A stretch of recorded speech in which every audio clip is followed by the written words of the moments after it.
Shalom. First and foremost, I want to give all glory, honor, and praises to Yahweh, Bahashem, Yahweh Shai. Double honors to the apostle elders, a great millstone who rule well. And salutations to all you brothers out there pushing this word in love, truth, sincerity, and humility. Once again, it's the brother Shatir from the Chicago camp, coming back to you with what I hope is another quick and edifying sit down. And today's subject matter comes off of Davu's channel, and it's entitled Uninsured Farmers Face Existential Crisis as Floods Destroy Hundreds of Millions of Dollars in Crops. And I'm not sure if a lot of you know, but what Americans call the heartland of America, the Midwest, where a lot of farming takes place, this area just recently got hit with a huge flood that's going to cause multi-billions of dollars in damage.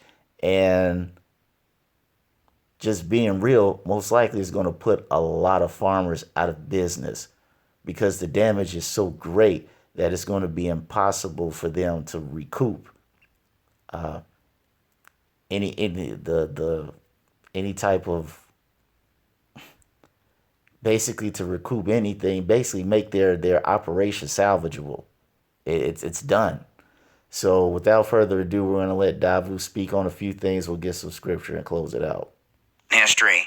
You would be hard-pressed to know this or to find any information on this if you tuned into your establishment-controlled mainstream evening news, where they're saying very little about what's coming around the pike. I'm warning all of you. You got to pay attention to the signs, what's happening here. Farmers here in the U.S. are finding out the hard way.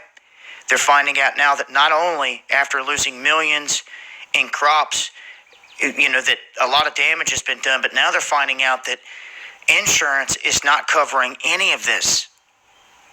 Absolutely devastating on top of already devastating news. Now, we already knew that around the corner toward the end of this year, come harvest season, that we were going to start to feel the brunt of this. Like I said, they're not warning people. They're not telling people prepare for this, anything of the sorts. We had this odd flooding come down through these areas that wasn't from the snow melt off. It wasn't from the spring rains. So we've still got all of that yet to face here in the coming weeks. That may happen gradual. And then if that all does happen gradual with no massive flooding, you have to ask yourself, what is causing these weird floods to come about? Well, what's also interesting here is you need to realize this. Someone was watching this whole thing unfold, and I don't like the looks of it because I'm starting to feel like we've been attacked in this sector by someone that has the ability to make it rain. You got that right. Somebody does have the ability to make it rain. And it ain't Fat Joe either. All right? It's Yahweh Hashem Yahweh Shai. Let's get some scripture on that. We're going to go to it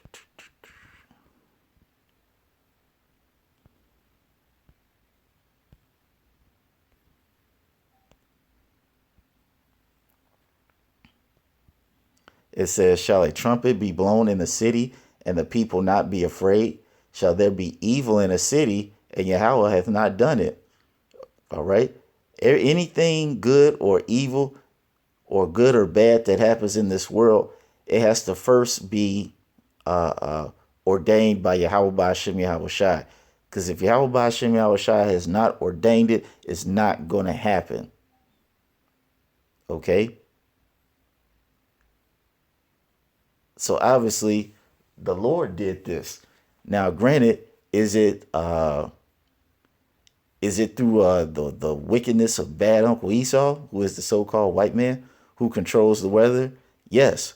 But you got to remember that even bad Uncle Esau is controlled by the Lord. Everything is controlled by the Lord. All right? So let's continue. And to make it rain out of nowhere so quickly that farmers, that even if they wanted to move their goods on the ground, they couldn't. And this is the kicker. While no one was paying attention, farmers started storing crops on their farms more than ever before, starting in the early part of this year. They did so because the prices of wheat, corn, and soybean depressed greatly because of the whole trade war situation. So they started storing them in bins all over these areas. And wouldn't you know, out of nowhere come these freak floods. They come and wash them all away. Yep. And the thing is, if you're a farmer and what you do is your sole source of income, to just have it all be wiped out is a devastating thing. Okay, doesn't it say in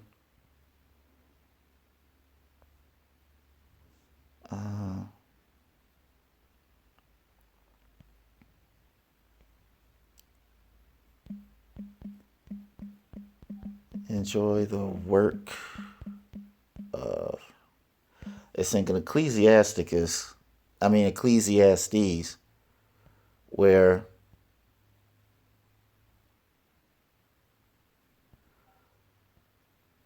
King Solomon,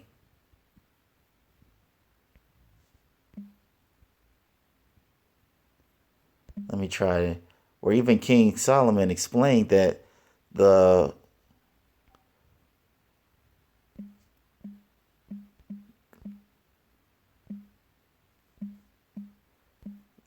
whole reason that man does work, even though it's vanity, is so that he can enjoy the fruit of his labor. Because if he worked hard for it, that's what's supposed to happen.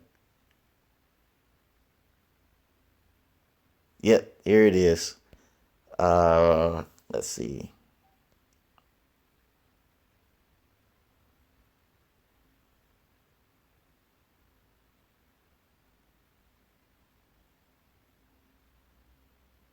I'll start at 12.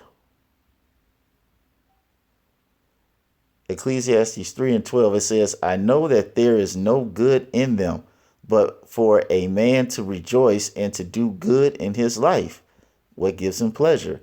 And also that every man should eat and drink and enjoy the good of all his labor.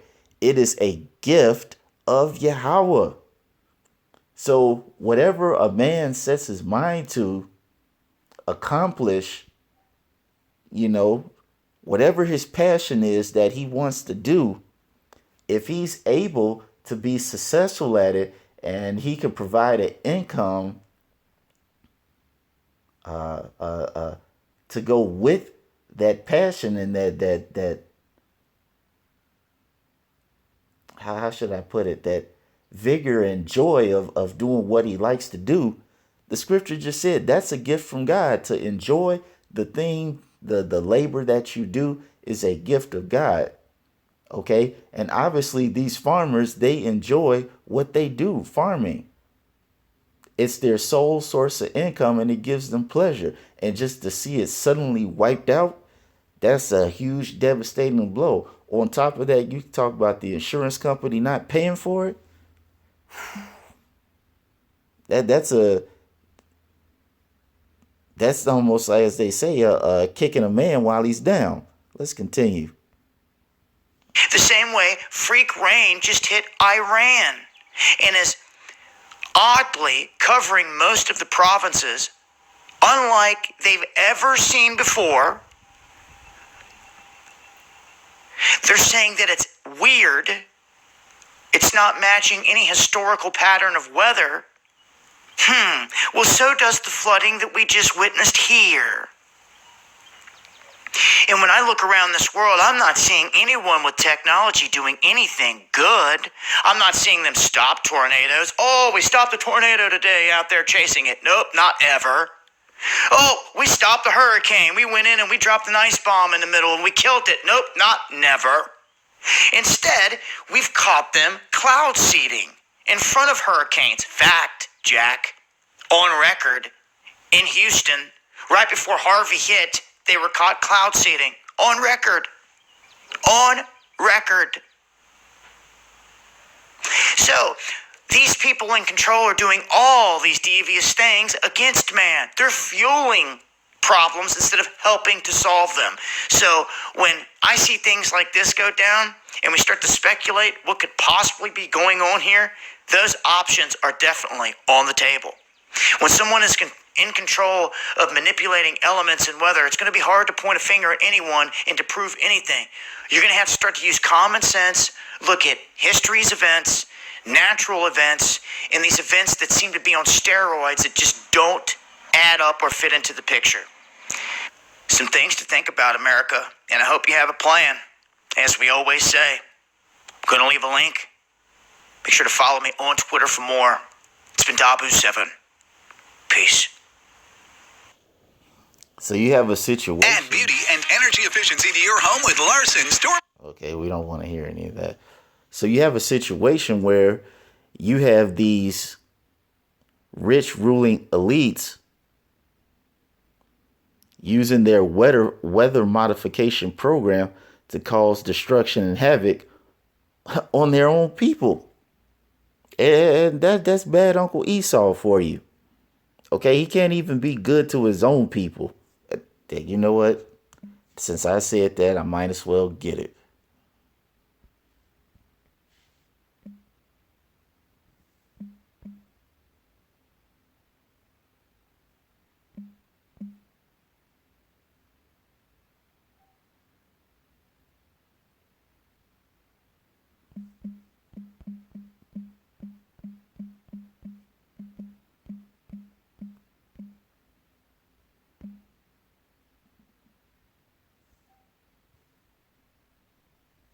Let me shorten this.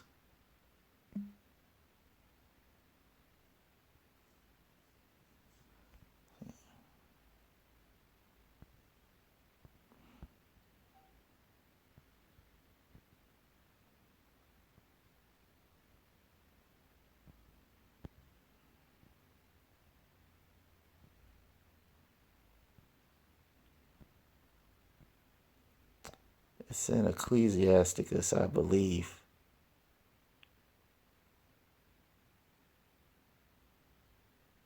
Ecclesiasticus 14:5. And it says, he that is evil to himself, to whom will he be good? He shall not take pleasure in his goods. All right. So you have a situation where, as I said before, you got these rich elites using their weather modification to destroy the food that these farmers produce so they can feed people all across America. That's wicked as hell. And because of all this damage that has happened in the Midwest, it's going to make food scarce because these farmers are not going to be able to plant any crops or raise any cattle or sheep or so on and so forth. They're not going to be able to do that anytime soon because the floods have not rescinded. And when the floods do rescind, okay, the topsoil is going to be jacked up. Not only that, you got all these cattle that are decomposing in the water. So, everything's going to be jacked up. The land's going to be jacked up. The well water's going to be jacked up. Everything's going to be jacked up. And it's going to cause a food shortage. And it's going to cause the price of goods to go up. And folks them got jobs in the first place. And if they do have a job, it's not enough to keep up, as they say, as the cost of living. And so when that happens, people are going to run amok and all hell is going to break loose. That's why it says in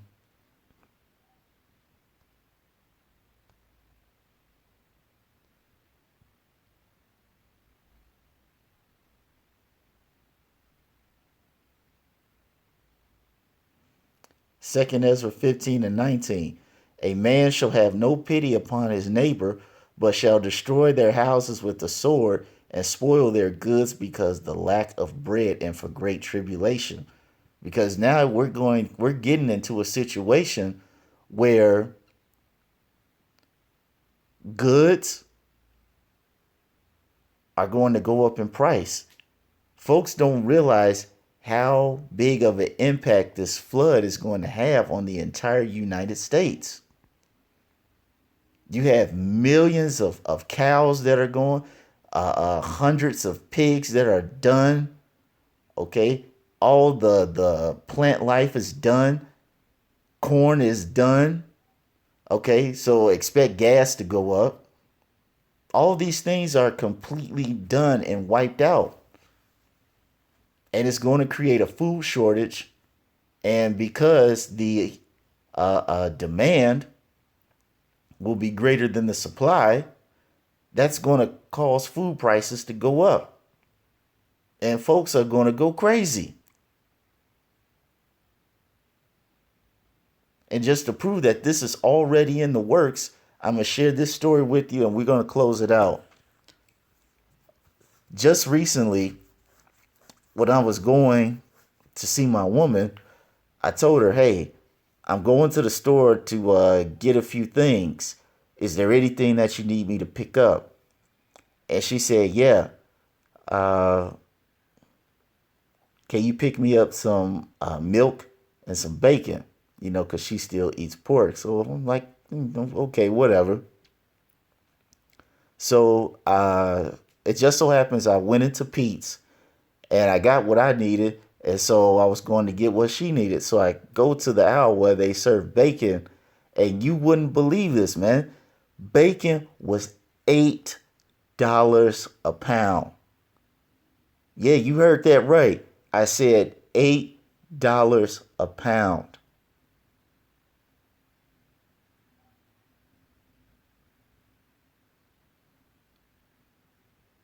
So you got to think about it. If bacon is $8 a pound right now, imagine what it's going to be this summer and going into the year 2020.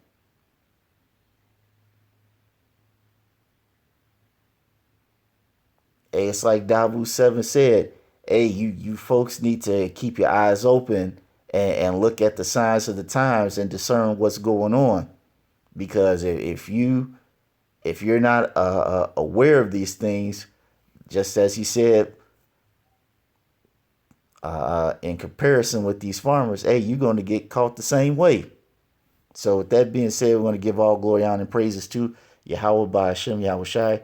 Double honors to the apostle elders, a great millstone who rule well. And salutations to all you brothers out there pushing this word in love, truth, sincerity, and humility. With that, we're going to say shalom.